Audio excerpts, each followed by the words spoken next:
गांव में लखन नाम का एक आदमी रहता था। उसके पास एक मिट्ठू नाम का तोता था। वो एक बोलने वाला तोता था। लखन उसे कभी भी पिंजरे में नहीं रखता था। लखन बहुत मेहनत करता था, लेकिन उसके बावजूद वो गरीब ही रहता था। एक दिन पैसे न होने के कारण। अरे मिट्ठू, तू यहाँ से चला क्यों नहीं जाता? मैं तो तुझे कभी पिंजरे में भी नहीं रखता। चला जा यहाँ से, मैं तुझे क्या खिला पाऊंगा। अरे मालिक, तुम चिंता ना करो मेरी, मैं कभी भी नहीं जाऊंगा आपको छोड़कर, और अपना टाइम आएगा आएगा आएगा।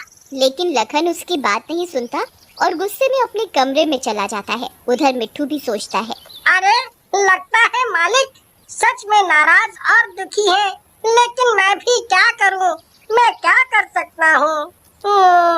उसके बाद मिट्ठू वहाँ से चला जाता है और एक बरगद के पेड़ पर बैठ जाता है और रोने लगता है। तभी एक चुड़ैल वहाँ आ जाती है। क्यों तोते, खा जाऊं तुझे? आज मुझे बहुत भूख लगी है और कई दिनों से मैंने कुछ खाया भी नहीं है। अरे चुड़ैल जी, खाना है तो खा जाओ, यूं हा हा हा करके मत डराओ।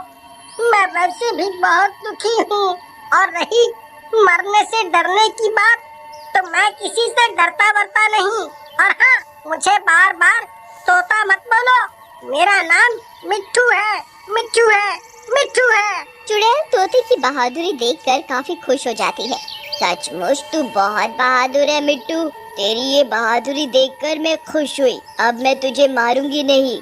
बता, मैं तेरी किस तरह से मदद कर सकती हूँ? फिर मिट्टू चुड़ैल को सारी बात बताता है। उसकी बात सुनने के बाद चुड़ैल बोलती है, अच्छा तो ये बात है। तू सच में बहुत स्वामी भक्त है।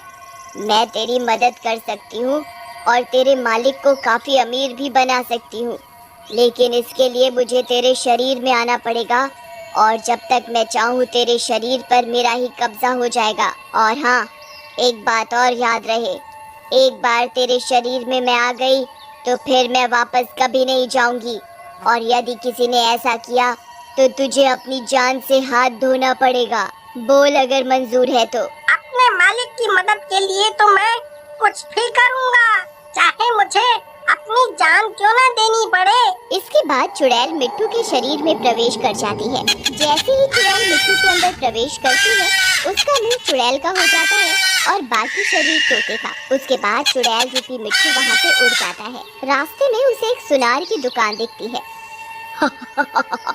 अरे वाह, ये तो सुनार की दुकान है, क्यों ना इसे लूट लूं, मजा आ जाएगा और इस मिट्टू के मालिक को भी कुछ पैसे मिल जाएंगे। ऐसा कहकर चुड़ैल सुनार की दुकान में घुस जाती है। दुकान के अंदर दुकान का मोटा सा मालिक और उसका नौकर उसको उस रूप में देखकर काफी घबरा जाते हैं, और दुकान का मालिक भी बहुत डर जाता है। अरे भाया, यो के है भाया? ये पक्षी है, इंसान है, ये चुड़ैल है भाया?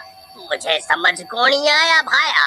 अरे सेठ जी, आपने क्या उसके साथ किसी की शादी करनी है जो कोनी कोनी कर रहे हो? ये अपना मोटा पेट पकड़ो और अपनी जान बचाकर भाग लो। भागो रे भागो, अपनी जान बचाकर भागो। ऐसा कहकर दुकान का नौकर वहाँ से भाग जाता है। अब अंदर केवल चुड़ैल और वो मोटा सेठ रह जाते हैं। क्यों मोटे, तेरा नौकर तो भाग गया, अब तो तू और मैं ही है यहाँ पर। चल जल्दी से सारा सोना मुझे दे दे और अपनी जान बचा ले। हम तो अपनी जान दे सके हैं, लेकिन सोना कोनी, या तो हमारी मेहनत की कमाई है। मन्ने छोड़ दे, छोड़ दे। लेकिन सुनार की किसी बात का चुड़ैल पर कोई असर नहीं होता और वो गुस्सा हो जाती है। लगता है तू ऐसे नहीं मानेगा, तेरी जान ही लेनी पड़ेगी। ऐसा कहकर चुड़ैल उस सुनार को मार डालती है और उसके शरीर को उठाकर लखन की छत पर रख देती है। चलो, इस मोटे के मरने से एक बात तो हो गई, मुझे खाने के लिए खूब सारा मांस मिल गया, मजा आ जाएगा। और सुनार की दुकान से लूटा हुआ एक बहुत ही कीमती हीरो का हार लेकर लखन के पास चली जाती है और कुछ देर के लिए अपने चुड़ैल वाले रूप से मिट्ठू वाले रूप में आ जाती है। क्यों रे मिट्ठू, कहाँ था तू? कब से तुझे ढूंढ रहा हूँ। कहाँ गया था तू? लेकिन मिट्टू कोई जवाब नहीं देता और वो हीरे का हार नीचे गिरा देता है। अरे बाप रे, ये तो हीरे का हार है। अरे मिट्टू, ये तेरे पास कहाँ से आया? तुझे ये कहाँ पड़ा हुआ मिला? अरे मालिक, तुम्हें इससे क्या? ये मुझे रास्ते में पड़ा हुआ मिला, मैंने इसे उठा लिया। बस अब आप इसे ले लो और ऐश करो, मस्ती करो, आम खाओ। गुठलियाँ क्यों गिन रहे हो? नहीं नहीं, ये किसी और की अमानत है, मैं इसे नहीं ले सकता। तुम इसे वहीं फेंकाओ जहाँ से इसे लाए थे। मालिक, लेना है तो ले लो, नहीं तो फेंक दो आप इसे। इसके बाद मिट्टू वहाँ से चला जाता है। उधर लखन सोच में पड़ जाता है और उसे मिट्टू की हरकतों पर कुछ शक होता है। हो न हो, कुछ गड़बड़ है। मिट्टू मुझसे इस तरह से कभी भी बात नहीं कर सकता। उधर चुड़ैल छत पर जाकर मिट्टू के शरीर से बाहर आ जाती है और उसे बोलती है, तेरा मालिक तो बहुत सुंदर और ईमानदार है, लगता है एक दिन कहीं मैं इसे ही ना खा जाऊं। नहीं, ऐसे मत बोलो, वो मेरे मालिक है। आप उन्हें कुछ मत कहो, वैसे भी मैंने आपको अपना शरीर दे दिया है। उसके बाद चुड़ैल इस मोटे सुनार की लाश को खा जाती है। उसके बाद ये सिलसिला ऐसे ही चलने लगता है और चुड़ैल आए दिन किसी न किसी इंसान को उठा लाती और उसे खा जाती। धीरे धीरे लखन के मकान की छत पर कंकालों का ढेर लग जाता है और वहाँ से बदबू आने लगती है।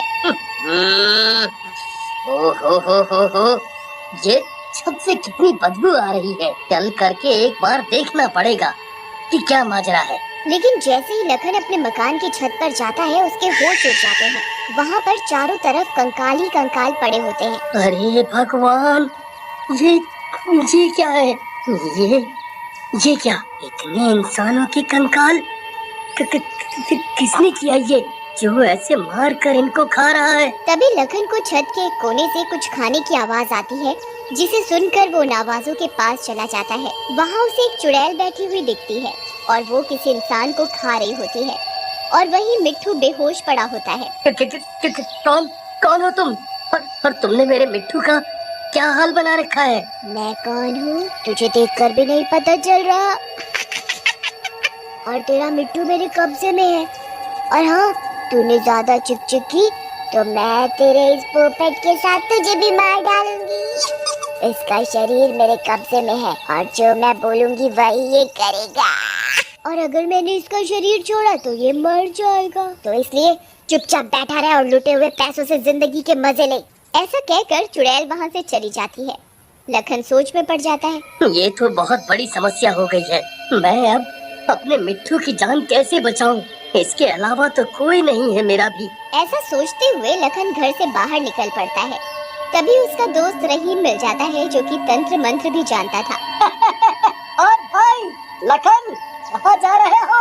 मैं इतनी देर से बुला रहा हूँ, सुन भी नहीं रहे। क्या हुआ?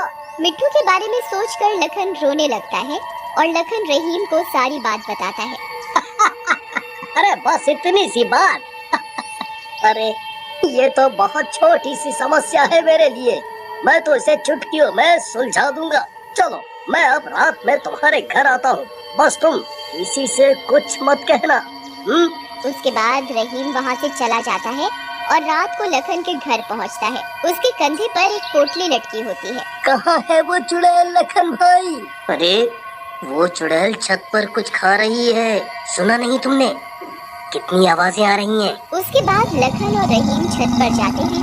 चुड़ैल वहाँ मिट्टू के शरीर से बाहर निकलकर मांस खा रही होती है। उन दोनों को देखकर गुस्से में आ जाती है। मैंने तुझे मना किया था ना कि मेरे बारे में किसी को पता नहीं चलना चाहिए, लेकिन लगता है तुझे समझ नहीं आया।